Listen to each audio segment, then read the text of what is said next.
Es el turno ahora del doctor Rodrigo Martínez Marax. Él, bueno, realmente no necesita presentación, uno de estos eruditos intelectuales de México de hoy, pero voy a señalar que es licenciado en Economía por la Facultad de Economía de la UNAM, maestro en Historia por la UNAM Iztapalapa y doctor en Historia y Etnohistoria por la Escuela Nacional de Antropología e Historia del Instituto Nacional de Antropología e Historia del INA. Profesor investigador de la Dirección de Estudios Históricos del INA, miembro del Sistema Nacional de Investigadores, presidente de la Sociedad Mexicana de Historiografía y Lingüística, miembro de número de la Academia Mexicana de Historia y de la Academia Mexicana de la Lengua. Algunos de sus trabajos se pueden consultar en academia.edu. Muchas gracias, Rodrigo. ¿Más o menos? ¿O mejor este? ¿Sí? ¿Sí? ¿Sí se oye? Muy bien. Muchas gracias, María. Para mí es un honor muy especial participar en este homenaje que mis admirados amigos Manuel Ramos Medina y María Castañeda de la Paz organizaron en este Centro de Estudios de Historia de México para festejar a nuestro tan querido como admirado padre, Fray Francisco Morales Valerio, sacerdote franciscano e historiador de la relación tan fructífera que se dio en el siglo XVI con el contacto e interacción de los franciscanos y el mundo náhuatl, que custodia Fray Francisco en la Biblioteca Franciscana, en el bellísimo convento de San Gabriel de Cholula, con su amplia iglesia y espacios abiertos, que no puedo dejar de asociar con su generosa y hospitalaria sonrisa. Libros antiguos y estudios modernos, documentos en español y en náhuatl, en diversos archivos, nada escapa a la mirada de Fray Francisco, pero su inteligencia está siempre matizada por un amor a Dios, al prójimo y al mundo, muy de San Francisco, conocedor también de la vida religiosa, del significado de cada acto y sacramento, de la vida cotidiana de los conventos, del trabajo diario con los alumnos nahuas que eran también sus maestros y amigos. Y Fray Francisco nos conduce a las bibliotecas y espacios de estudio de los conventos, donde los frailes y sus alumnos colaboradores elaboraban y copiaban versiones de las doctrinas, vocabularios y gramáticas e historias, hasta que algunos encontraron el camino de la imprenta. Primero las doctrinas, después los vocabularios y gramáticas, nunca las historias. Difícil hablar del guadalupanismo y del antiguadalupanismo franciscano frente a Fray Francisco Morales Valerio, pues todo lo sabe, y más en el tema sugerido por el presente coloquio del homenaje sobre los franciscanos y el origen del culto a la Virgen de Guadalupe. Me limitaré, pues, a recordar temas bien conocidos, referidos al guadalupanismo franciscano y a volver a plantear el problema del origen de su antiguadalupanismo. Por cierto, es imposible hablar de estos temas sin recordar a un admirado historiador, generoso maestro y querido amigo recientemente desaparecido, el profesor David A. Brading, de la Universidad de Cambridge, más aún en este centro de estudios donde estuvo y habló tantas veces, invitado por Manuel Ramos. Bueno, varios autores han tocado el tema de la oposición de los religiosos franciscanos del siglo XVI al incipiente culto guadalupano de los indios mexicanos. Pero también conviene considerar el guadalupanismo de los primeros franciscanos que vinieron a México, aunque al referirme ahora a guadalupanismo, no aludo necesariamente a la devoción guadalupana, sino a cualquier vínculo con Extremadura y el nombre o la imagen, extremeña o mexicana, de Guadalupe. Los 12 franciscanos que llegaron en 1524 a México provenían de la provincia reformada de San Gabriel de Extremadura, fundada por Fray Juan de Guadalupe, natural de Guadalupe, Cáceres. Este movimiento de reforma de la orden se originó a fines de la vida de San Francisco, cuando los rigurosos frailes observantes rompieron con los frailes conventuales de costumbres más relajadas. Los observantes buscaron retornar a las reglas estrictas del franciscanismo primitivo, obligándose al voto de pobreza. Las epidemias y convulsiones sociales del siglo XIV que afectaron de manera crítica todos los órdenes de la existencia humana, estimularon las tendencias reformistas de los observantes. En España, el beato Fray Juan de la Puebla de Alcocer, Badajoz, Extremadura, fue el padre espiritual del movimiento de los descalzos. Ingresó a la Orden de San Jerónimo en 1476, pero en 1480 se pasó con los franciscanos observantes italianos. Regresó a España en 1487, visitó el monasterio Jerónimo de Nuestra Señora de Guadalupe y fundó en 1489 la Custodia Reformada de Los Ángeles, con 2 casas, la de Santa María de los Ángeles y la de Belalcázar, Andalucía, en la que se practicaba la pobreza y el retiro espiritual con ritos alimenticios y flagelación. Trabajaron en las montañas de Andalucía para dar educación religiosa a la desatendida población.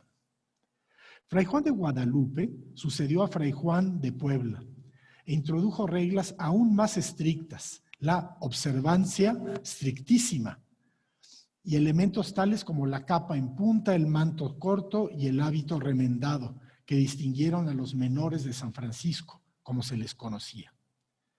Para alejarse de los conflictos internos de la orden, los menores se separaron de los observantes. Se extendieron por los pueblos de las provincias occidentales de España, Extremadura, y por la recién reconquistada provincia de Granada, donde se entregaron, bajo la dirección del gobernador don Íñigo López de Mendoza y Quiñones, a la cristianización de los árabes musulmanes. Don Íñigo, padre, por supuesto, de nuestro primer virrey, don Antonio de Mendoza. Con estos esfuerzos, advirtió George Kubler, a quien aquí sigo en mucho, los frailes se preparaban en forma inconsciente para su gran misión de 1523. Ahora bien, la base de acción de estos frailes reformados era la provincia de Extremadura, lo cual los debió aproximar a la devoción guadalupana. El santuario de Guadalupe era custodiado por frailes jerónimos, en varios aspectos afines a los franciscanos. De modo que no puede excluirse que los franciscanos hayan contribuido a la propagación del culto guadalupano en España y en México desde los primeros años de la evangelización, aunque después modificaran su actitud.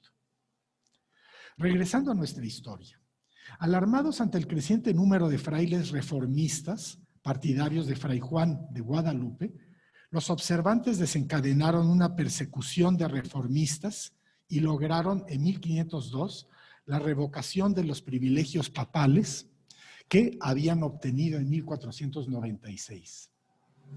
Los reformistas fueron expulsados de Castilla a Portugal, donde siguieron siendo hostilizados.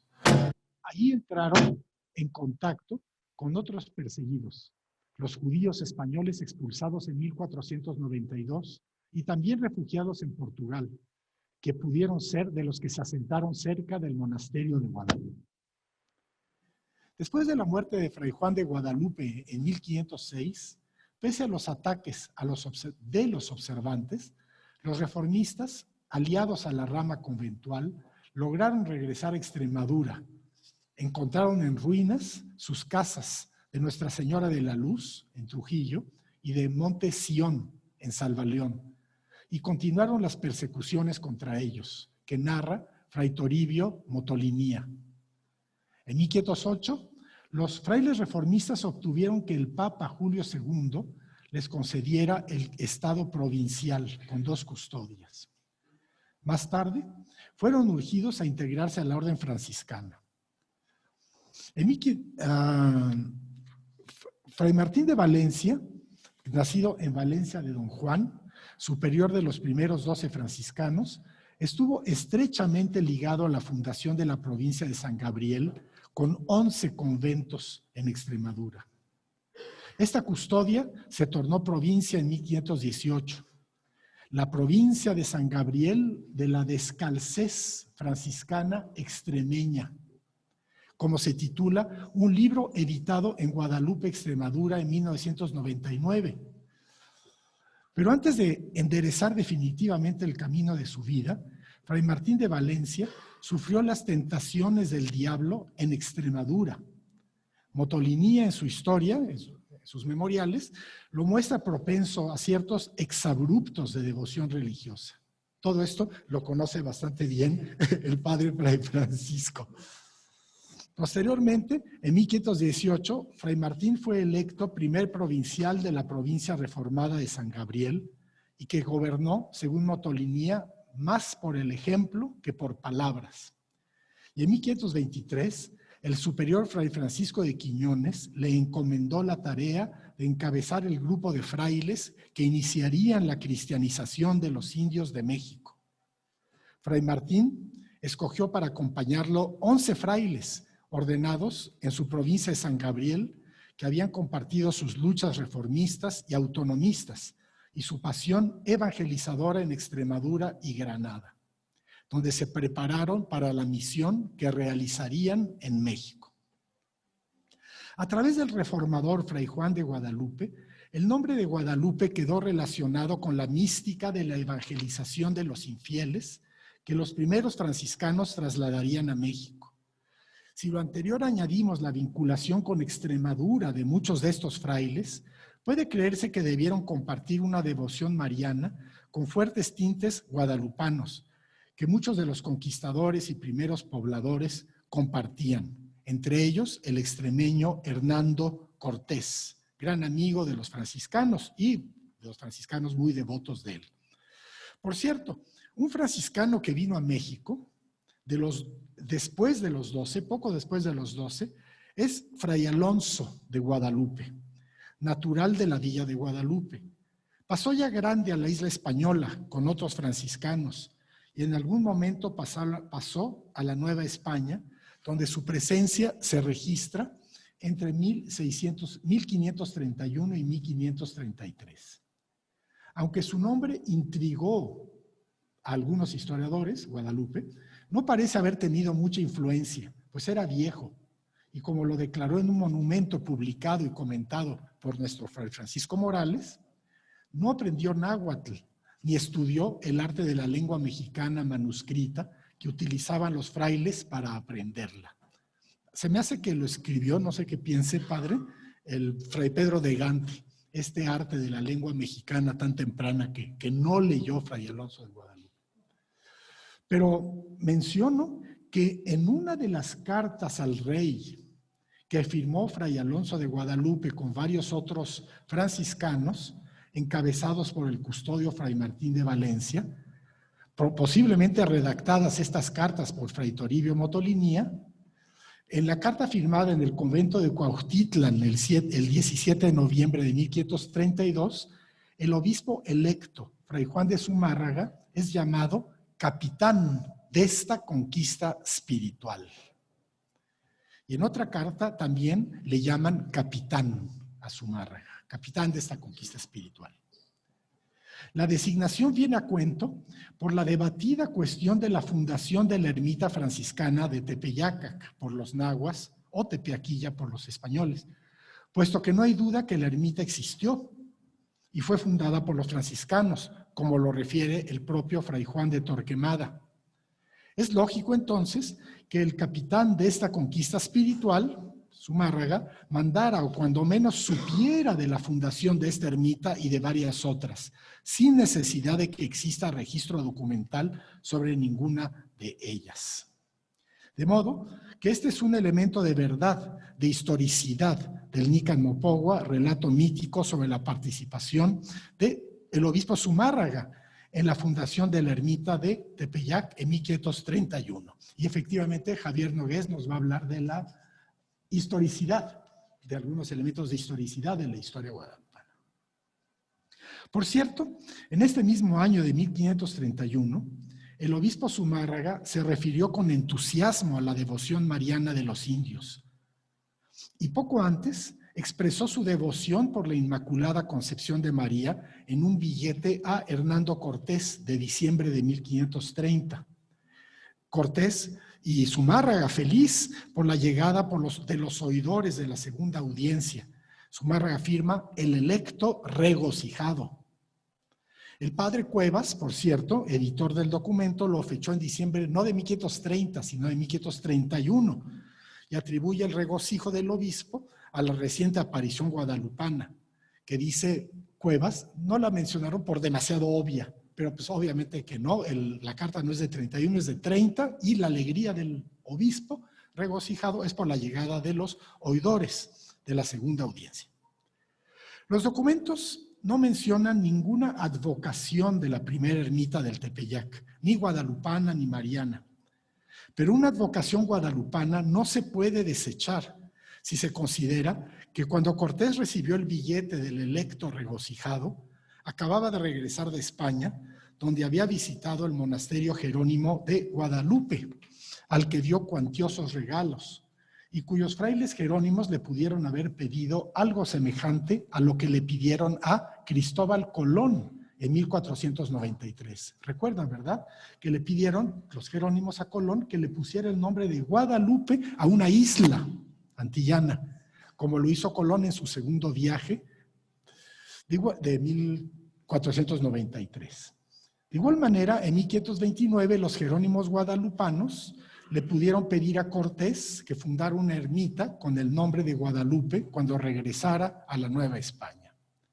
Y esto lo pudo haber hecho Cortés al regresar a la Nueva España en 1530 y pudo escoger fundar una ermita guadalupana en el Tepeyac en honor a su joven capitán Gonzalo de Sandoval, extremeño, que allí en el Tepeyac puso su guarnición durante la conquista y que acompañó a Cortés en su viaje a España en 1528.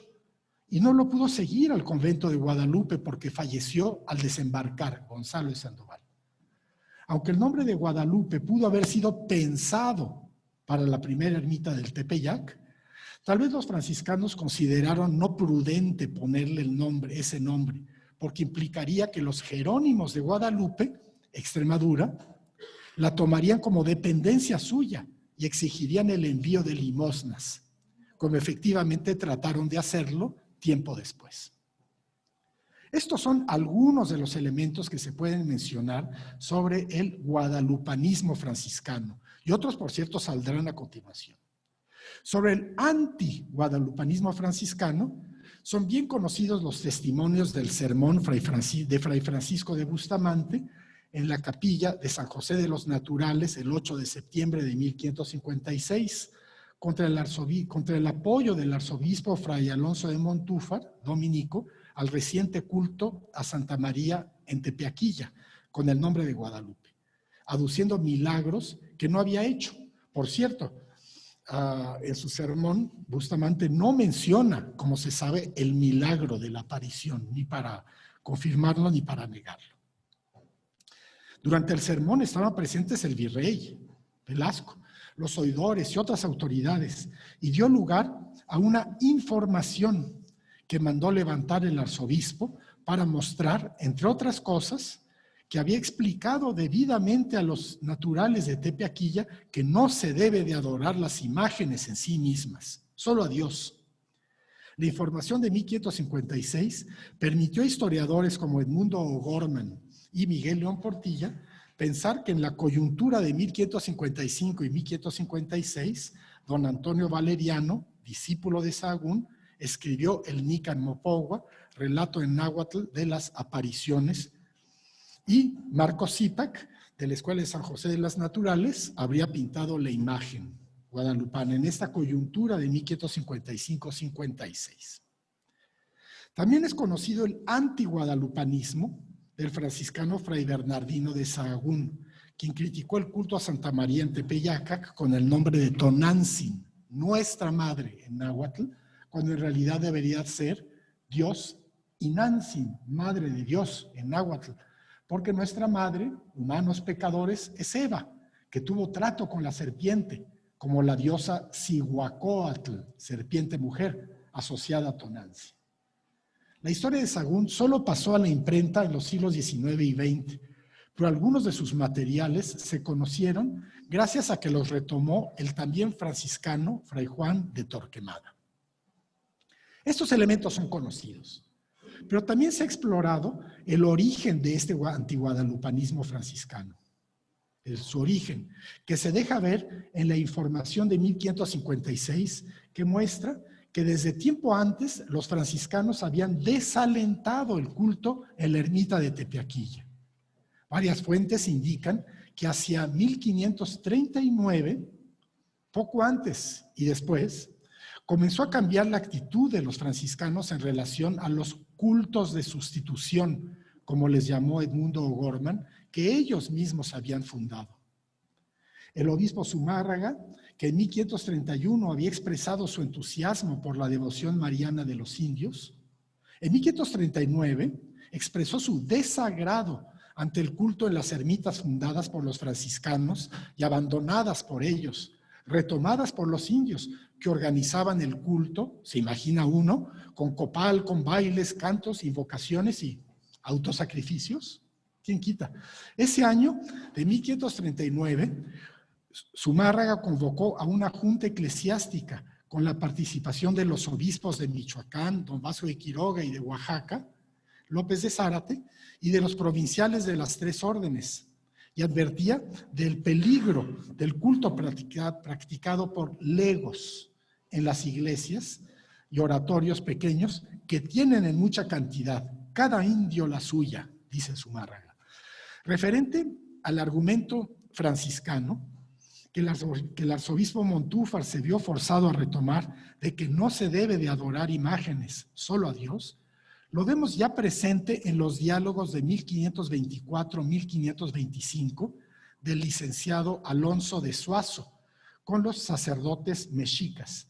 Registrados estos diálogos por Gonzalo Fernández de Oviedo en su Historia, publicada en 1535, muy temprano, en los que, en estos diálogos, al final el licenciado Suazo les dio una imagen de Santa María, posiblemente la que trajo el gobernador de Jamaica, Francisco de Garay, de la que los mexicas estaban enamorados, y que pusieron en su más alto templo, posiblemente el de Tlatelolco, y diciendo en 1535, lo registró Oviedo, que a Dios no lo podían entender, pero a Santa María sí. Parecería estarse formando entre los indios una suerte de cristianismo mariano.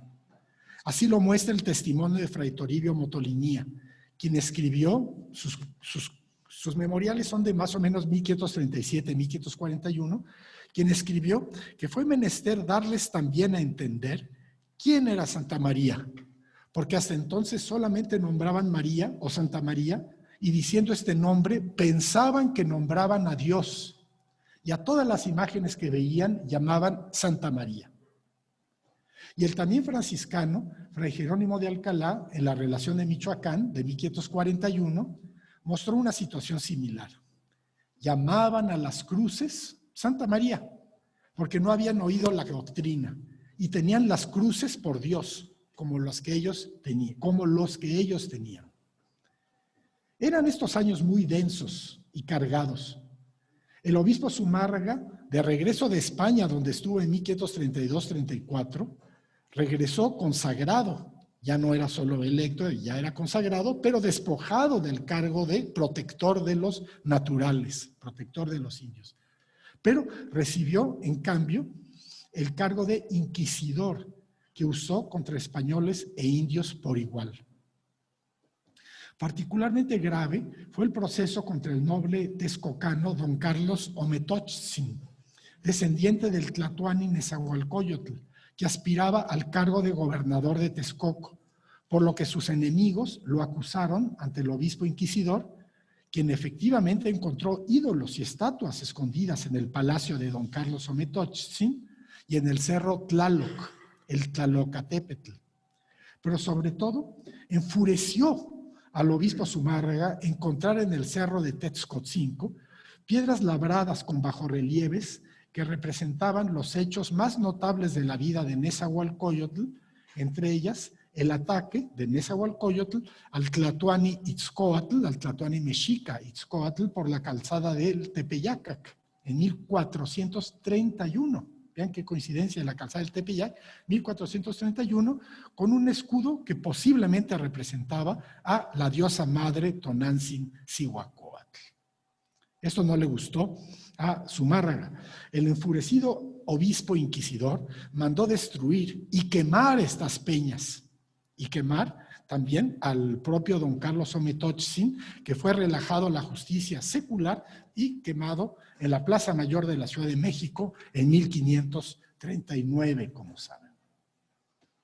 Ciertamente no debieron ser estos tiempos muy buenos para la vida de la ermita fundada por los franciscanos en el Tepeyac. Y se entiende que la información de 1555 indique que la ermita fue desatendida por los franciscanos.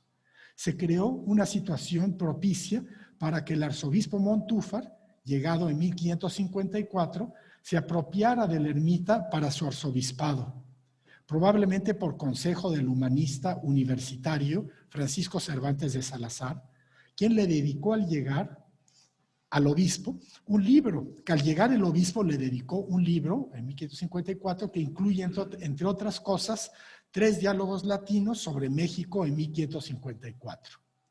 En uno de los cuales, Mexicus Exterior, los vecinos Zamora, Zumárraga y Suazo llevan al forastero Alfarus, Fray Alonso de Montúfar, al cerro de Chapultepec, y desde ahí le muestran varios pueblos importantes con sus iglesias, Coyoacanus, Azcapotzalcos y otras, pero también la de Tepeaquilla, que es mencionada aquí por primera vez, esta iglesia en cualquier fuente, manuscrita e impresa, y esta está en un libro, el libro Los Diálogos Latinos de 1554 de Cervantes de Salazar.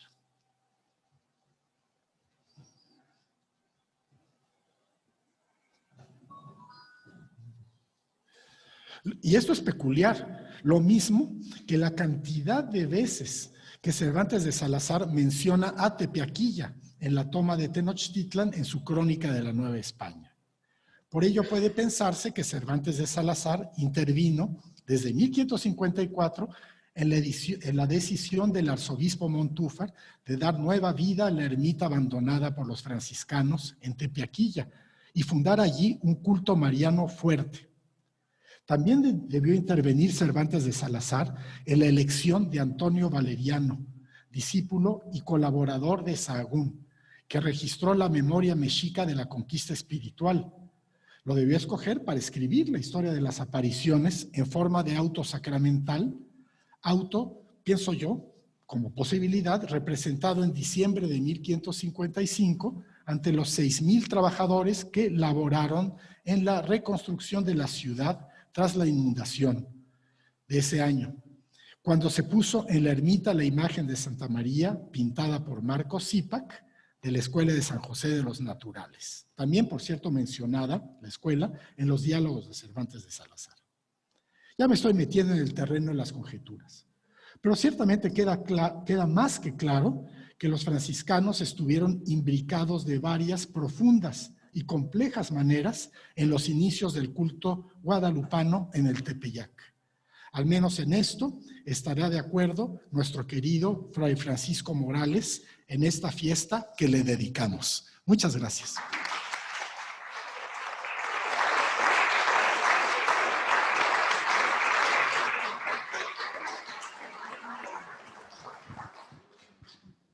Muchísimas gracias, Rodrigo.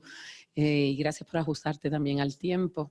Bueno, la presentación de Fray Francisco, la tienen que... No sé dónde está. Ah, ¿ya? Sí. Bueno, ya no hace falta que lo presente porque ya le hemos hecho su semblanza y entonces, bueno, sería repetirme. Entonces le doy directamente la palabra. Sí, ¿No? ¿O prefieres en la mano? Es que ahora te también. He preparado un trabajo sobre el Colegio de Santa Cruz de Tlatelolco, de quien se le atribuye que uno de sus estudiantes, Valeriano, escribió el Nicanor Powa. Les quiero entonces presentar ese trabajo esa presentación que hago del Colegio de Santa Cruz de Tlatelolco. Voy a bajar para... Sí, sí. Como ustedes saben, siempre se ha atribuido a Valeriano el documento sobre el Nican Mopowa. Interesante porque ese documento manuscrito se encuentra en la Biblioteca Pública de Nueva York, ¿verdad? Creo que ahí es donde están, en la Biblioteca Pública de Nueva York. No, no saben de eso. Bueno, porque uno de los, sí, ahí está, ¿verdad? Sí, uno de los investigadores estaba con el interés de publicar ese documento en grande, ¿no? Y venderlo, pues, a buen precio, ese manuscrito. Pero por los colegas y amigos con los que he estado tratando, pues no sabemos, es atribuido únicamente a Valeriano, pero no tenemos idea, porque ni siquiera el papel, y ahora ya se conoce muy bien de todos esos, el papel es del siglo XVII, o sea que esa es una copia de un documento, ¿no? Entonces, pues no sé en qué ha quedado ese proyecto que se estaban de publicar el manuscrito de la Biblioteca Pública de Nueva York. En todo caso, la tradición es que, es tradición, bueno, tiene sus documentos históricos, pero la tradición es que, el Nican Mopowa lo escribió un estudiante de Santa Cruz de Tlatelolco, Valeriano, que es un gran personaje, eso sí lo tenemos bien claro, ¿no? Y por eso se me ocurrió traerles, la anterior, por favor, por eso se me ocurrió traerles este texto sobre Santa Cruz de Tlatelolco, ya que se atribuye a él, se atribuye a uno de sus estudiantes el documento del Nican Mopowa. Siguiente. Siguiente, por favor. Me llama mucho la atención, en primer lugar, cómo los frailes distinguieron muy bien. Creo que hay un anterior, ¿no? ¿O estoy equivocado? Esa es la primera, ¿verdad? Sí, gracias. Sí, déjenlo, por favor. Sí. Ahí les pongo como fecha importante el 1536, porque es cuando se va a comenzar este colegio, gracias al apoyo de la administración virreinal y de Zumárraga, que él pensó que sería un gran colegio para crear un clero indígena. Y además de Zumárraga y del virrey, pues estaban los frailes detrás de esto, ¿no? Entonces son tres elementos.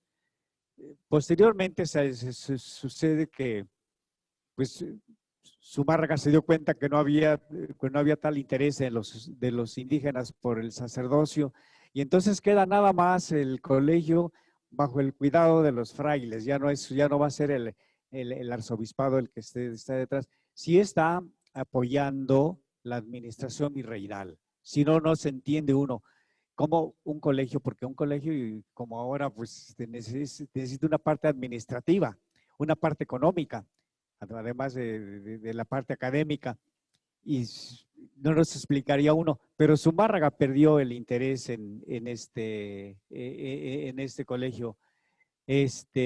Pero ya en el 1536, pues ya están las bases para lo que iba a ser este gran colegio de Tlatelolco. Siguiente. El colegio está creado para tener una élite intelectual indígena. Es decir, intelectuales pues habían venido de España también, ¿no? Los que habían estudiado en universidades. Pero lo que quieren los frailes es una élite intelectual indígena. Y por eso, antes que la universidad pontificia y de México, pues está el colegio, es decir, la preparación intelectual de la comunidad indígena, antes que la preparación intelectual de los habitantes los habitantes, pues diríamos, inmigrantes de España, ¿no? Está el fraile con la idea de crear ese ambiente intelectual que en aquel tiempo pues consistía en las artes liberales como se hacían en la Edad Media, con el trivium, la gramática, la retórica y la dialéctica, y en el quadrivium la astronomía, la geometría, la aritmética y la música. Esos eran los proyectos con los que iban a hacer el Colegio de Santa Cruz de Tlatelolco. La siguiente. Siguiente, por favor. Les puede parecer extraño que los franciscanos que estuvieron envueltos en esta actividad de crear una élite intelectual indígena estuvieran metidos en lo que es la enseñanza universitaria, pero hay que tener en cuenta que desde el siglo XIII hay franciscanos metidos en universidades. Ahí yo les pongo los casos de Bolonia, en donde ya hay comunidad franciscana. En Oxford, si ustedes recuerdan, entonces Coto es el franciscano defensor de la Inmaculada, pues venía de Oxford y después pasa a París, en Toulouse y en Cambridge. Yo he encontrado frailes en esas universidades. De hecho, sabemos que inclusive San Antonio ya llega a tomar el hábito franciscano después de haber estado con los agustinos, y San Francisco le permite que siga enseñando la teología, o sea que sí hay el interés, porque siempre hemos visto al franciscano más bien como el fraile sencillo, el fraile pero no, hay también una tradición intelectual muy fuerte entre los franciscanos. La siguiente, por favor. Entonces, tanto en la Universidad de París como en otras universidades, profesores de esa universidad empiezan a tomar el hábito franciscano. Es decir, ya hay una corriente intelectual dentro de la orden. Ahí yo les pongo los casos de Fray Jaime de Forenschein, que era un profesor de la Universidad de París y toma el hábito franciscano, y que luego allí, en estas grandes ciudades con universidades, los frailes forman su convento, pero para los jóvenes estudiantes que quieren hacer el sacerdocio, pues los obligan a tener a seguir las enseñanzas teológicas de las universidades de esas ciudades. La siguiente. A ver, ahí tenemos un caso bien interesante de cómo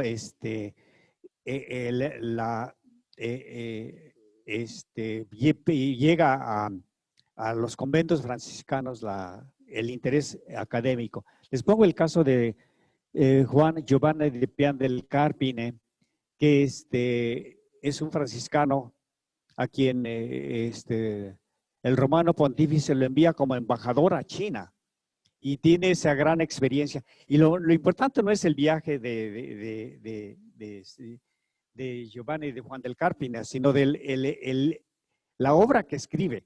Escribe una obra con su información de lo que encontró que nos recuerda mucho lo que va a hacer Sahagún con las grandes culturas mesoamericanas.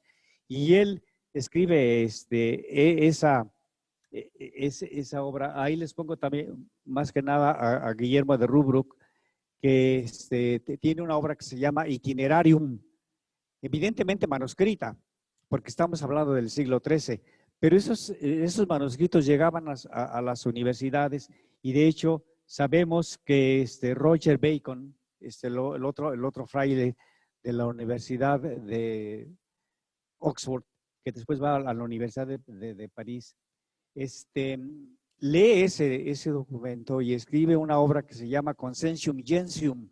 Sí, para que llegues tú a otras culturas, tienes que entender esa cultura, tienes que aprenderla, y en esa forma pasar el mensaje evangélico a esa nación. O sea que ya hay un interés en el encuentro con el otro, en el encuentro con su cultura.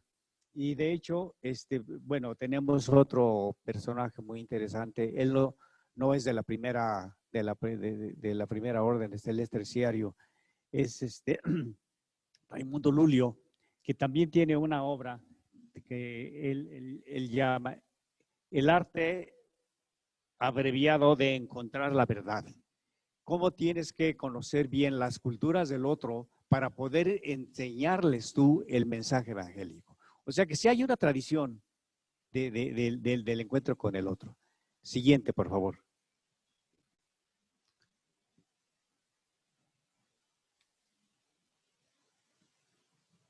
Ahí les hago relación de lo que les acabo de presentar en la anterior, la obra de Giovanni de Via del Carpine, Historia Mongolorum, que debe circular evidentemente entre los conventos y entre las universidades, y de William de Rubruck.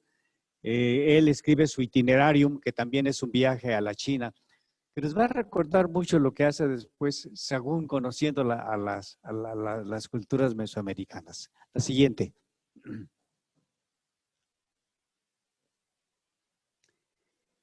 Otro elemento importante va a ser el Renacimiento y el interés por las humanidades y la lingüística. Y como modelo les pongo la Biblia que publica el cardenal Cisneros, ¿no? la políglota. Como ya el interés por conocer las diversas versiones, porque esa Biblia, pues como el texto que ahí les pongo, está en hebreo, está en latín, no alcanzo a ver la otra, sí es griego, pero vean el interés de los frailes, de un acercamiento a los documentos originales. Siguiente. Y pues entonces el mundo del Renacimiento, sobre todo las humanidades, pues ponerlos al servicio de la misión. Yo les pongo allí el grupo de Flandes, entre otros, pues Fray Pedro de Gante, como a través de estos frailes que trabajan o que están cerca de la corte de Carlos V en Flandes, son los que van a participar y a venir en primer lugar. Muchos, otros no van a venir, pero están interesados y favorecen la presencia de este grupo preparado y humanista de la corte de Carlos V. Porque a veces pensamos en la misión únicamente como un movimiento religioso que vienen a convertir. Bueno, sí, evidentemente eso es un movimiento religioso, pero inspirados o apoyados por la cultura importante de ese tiempo, ¿no? Que es el humanismo y las lenguas. Ahí les pongo los casos de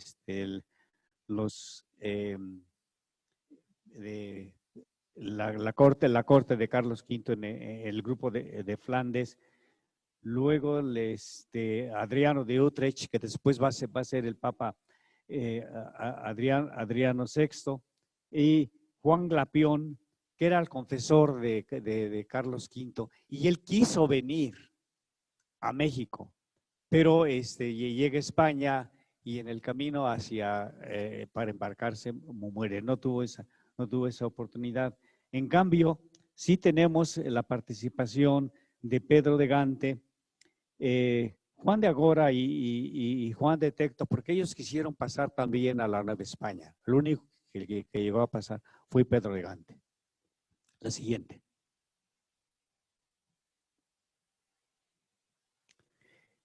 Entre otros, pues sí, yo les pondría y eso sí me gustaría que estuviéramos más al tanto de Pedro de Gante. Un fraile que no le he seguido bien la pista, pero debe haber sido muy joven, toma el hábito franciscano, pero sigue trabajando en la corte de Carlos V, con una preparación de primera, ¿no? En esa corte.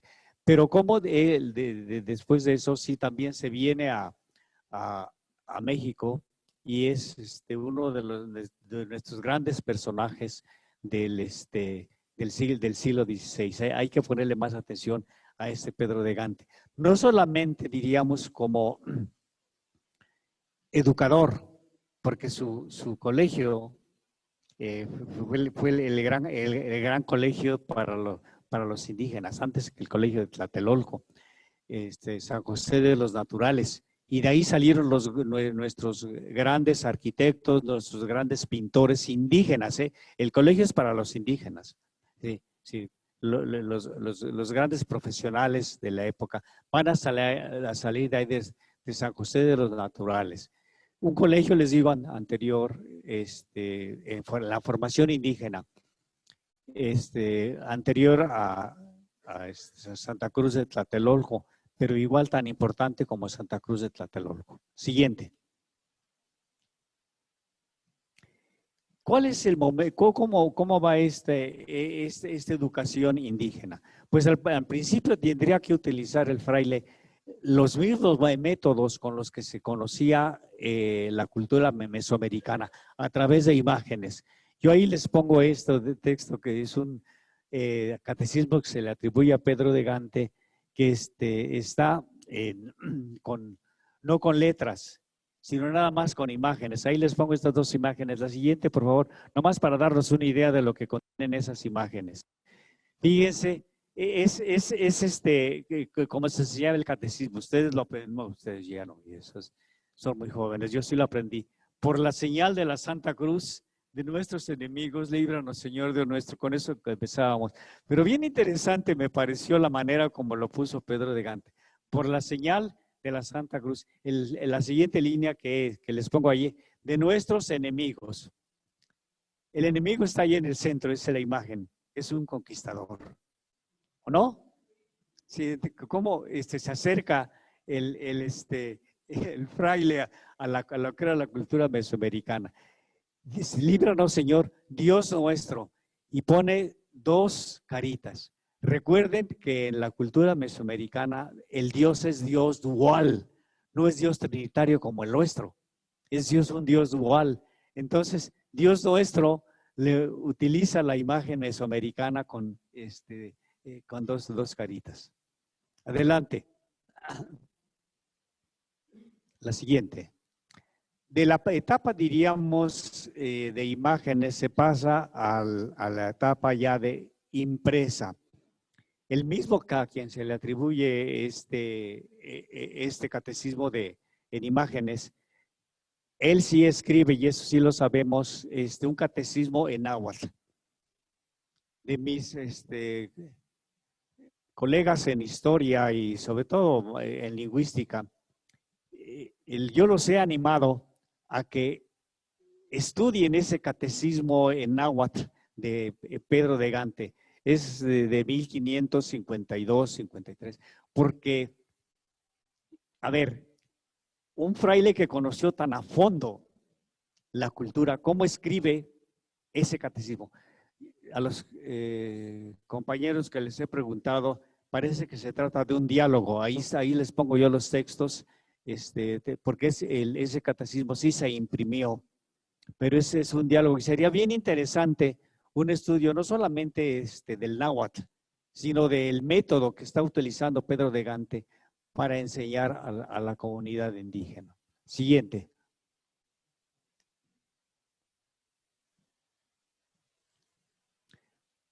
Si se va a estar escribiendo en la lengua náhuatl, lo primero que tenía que hacer es conocer el idioma. Y bien interesante porque ya sabemos que fíjense, desde 1530 ya tenemos documentos de que nos habla de que uno de los primeros franciscanos, Fray Luis de Fuensalida, en 1530, ya tenía él una gramática a su manera, ¿no? Del náhuatl. Sí, apenas 6 años de haber llegado, ya estaban ellos penetrándose en esa cultura. Y el presidente de la audiencia, Sebastián Ramírez de Fuenleal, tenemos ese testimonio de cómo está preocupado para que enseñen una gramática. Qué complicado, ¿no? un idioma cultural tan distinto como es el idioma mesoamericano y tratarlo de meter dentro de los conceptos mediterráneos de la lengua latina. Pero pues no había otra forma en aquel tiempo, no tenían otros métodos. No, Nebrija ya había escrito su gramática, ¿verdad? Para entonces. Entonces, es diríamos, el modelo que tienen para introducirse a las lenguas, la gramática de Nebrija, ¿no? Adelante. Claro, gracias a los conventos, eso sí hay que tener en cuenta, cada convento tenía su escuela. Escuela, evidentemente para la enseñanza del catecismo, pero pues eso también les servía para enseñar el español o para que los franciscanos aprendieran el idioma. Sí, eso es una cosa mutua. Y sí sabemos que en cada convento había estos colegios. Lo que antiguamente era el Calmécatl, ¿o no? Donde se educaban los niños y jóvenes indígenas. Entonces, el convento va a tener también su Calmécatl para la enseñanza del catecismo y evidentemente del idioma español. Adelante. Claro, el ejemplo más, la culmen de esto, pues va a ser Santa Cruz de Tlatelolco. ¿No? Allí entran tanto los promotores como los proyectos de los frailes. Promotores como fueron el virrey Antonio de Mendoza, en cierta manera el arzobispo de México también, Fray Juan de Zumárraga, y evidentemente los frailes que están viviendo allí en Santiago Tlatelolco. Siguiente.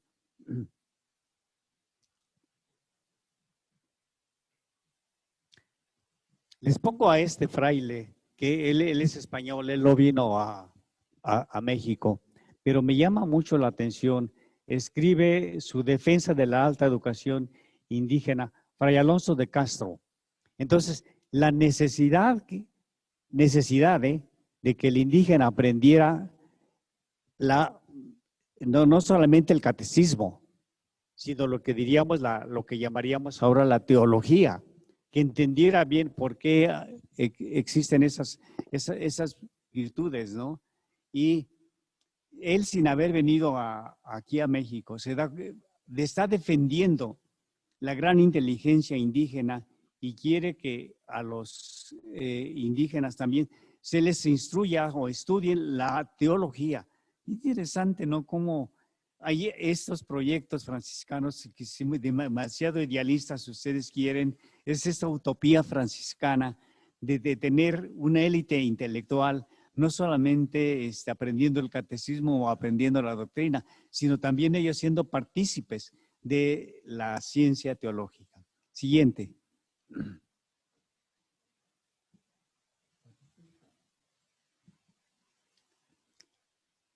Claro, ahí tenemos los testimonios de cómo se va a enseñar.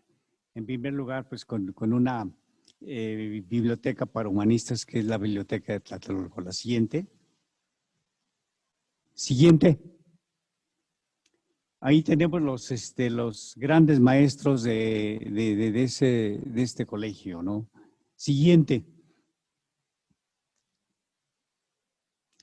Esto sí me interesaba porque son los grandes lingüistas que nos hicieron acercarnos a la cultura indígena. Siguiente. Alonso de Molina. Siguiente. Bernardino de Sahagún, ya lo sabe, a veces es el gran personaje. Siguiente. Y los discípulos humanistas son ya discípulos desde ese colegio que van a dar un gran servicio a la cultura mexicana. Son indígenas intelectuales. Siguiente. Códice Florentino. Siguiente. Que nace allí los resultados de ese gran colegio, pues tanto resultados o logros materiales, como por ejemplo es el Liber Medicinalis, es un libro de medicinas de la cultura indígena. El siguiente,